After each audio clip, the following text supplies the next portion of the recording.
Il est ravi que cette rencontre ait lieu, que moi j'étais très heureux de la conférence de partage, j'en suis très heureux. Je crois qu'il faut qu'on continue effectivement entre nous ces rencontres parce que on ne se connaît pas forcément très bien et qu'il faut aussi qu'on aille plus loin que nos rencontres radicales et qu'on puisse mieux connaître nos foi, nos croyances, mieux connaître un peu les assises sur lesquelles les uns et les autres nous sommes.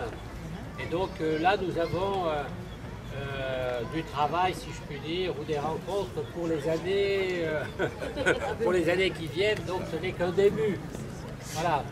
Et puis effectivement, je pense que plus nos communautés vont pouvoir se rencontrer, et en particulier, Boubacar, en particulier les jeunes, plus nous allons pouvoir permettre aux jeunes, aussi bien musulmans qu'aux jeunes chrétiens, de se rencontrer, de pouvoir parler, de pouvoir connaître aussi les sources de leur foi et de leur croyance, mieux nous allons arriver à une entente, à une compréhension et à une entente.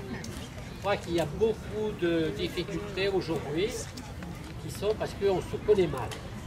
Voilà. Et que, voilà. Et nous avons la chance, aussi bien toi, les musulmans, que nous, les chrétiens, qu'on a du cathé, vous avez été jeunes, où est-ce qu'il est passé, Pascal? Pascal. Ah, Pascal, il est là. Voilà. C'est bien. Effectivement, je crois que là, toutes les rencontres qu'on peut faire au niveau des jeunes, me semble-t-il, jouent dans non seulement le dialogue social, mais aussi la fraternité, la meilleure compréhension, etc. Donc ça, je crois que en fait, c'est même une responsabilité que nous avons les uns et les autres. Voilà.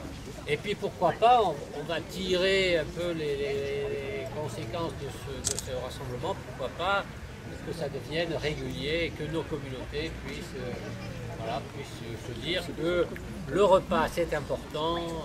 Chez les catholiques, alors le repas c'est très important. C'est beaucoup de repas. Chez tout le monde. Le repas fraternel, on amène effectivement nos spécialités, etc. Donc ça, voilà. Bien sûr que ça a des racines bibliques, le repas, on en voit beaucoup dans la Bible, mais effectivement, essayons aujourd'hui, dans nos repas, de faire en sorte que les uns et les autres, on se connaisse mieux et qu'on vive ainsi mieux la fraternité.